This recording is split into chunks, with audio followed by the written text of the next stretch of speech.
in order to get access safely into the radial artery, what we like to use is the Terumo Radial kit. And it has a very short needle, a metallic needle.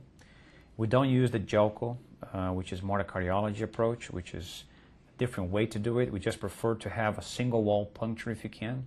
And then after that, we use a 0.18 wire. And after that, a transitional sheath.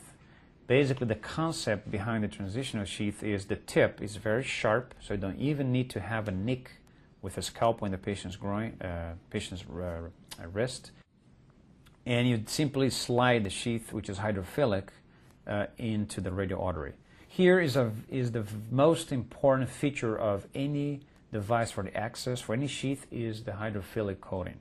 And one thing we learned recently is that not all the hydrophilic sheaths have the same capability or the same feature, let's put it that way. Some of them, throughout the case, may lose the hydrophilic coating, and then you can be in trouble in the end when you want to remove. So it's important to keep that in mind, that not all devices are the same, but above all, have a hydrophilic sheath. Typically, we use a 5-French sheath. Depending on the intervention, I might go down to a 4-French, or depending on the size of the radial artery diameter, we can go to a 6-French sheath. Rarely. It's more for below the groin interventions, more reserved for peripheral arterial interventions when we need a 6-French sheath. But the most common interventions that we perform are embolizations through transradial approach. And then a 5-French is enough. Typically, to go around the aortic arch, we like to use the Jackie catheter. You can use either Jackie or Sarah. I think the curve of the Jackie catheter is excellent to go around the aortic arch. For the vast majority of the patients, just a Jackie catheter and a woolly wire, floppy tip and more robust body, or the hydrophilic J 1.5 millimeter radius J wire can be very helpful as well, in order to navigate around the aortic arch and get access to the abdomen. And once we are in the abdomen, typically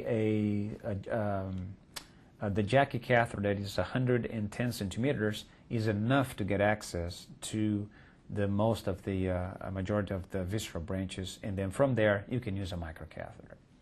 To be super selective in embolizations, and that's what we try to do every time, we like to use microcatheter coaxially. We typically use the PROGREAT.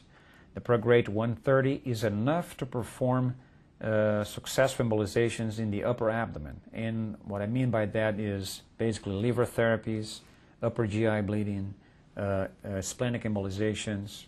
And if we need to go down to a lower abdomen, in other words, in SMA or IMA bleeding, in a GI bleeder, or a patient that needs fibroid embolization, we prefer to use a 150 PROGREAT in order to have length enough to navigate through the vessels and be super selective and safe in our embolizations. At the end of the procedure, we typically like to use the TR band, which works like a closure device, but not leaving anything behind or nothing internally. And typically in the first hour is enough to deflate the TR band, and the patients can go home or be admitted in the hospital without having any restriction to move around. And that's the major benefit, I would say, of the radial access puncture, as you don't have any closure device, so patient satisfaction, reduction of complications, and you increase the patient's mobility in the end of the day.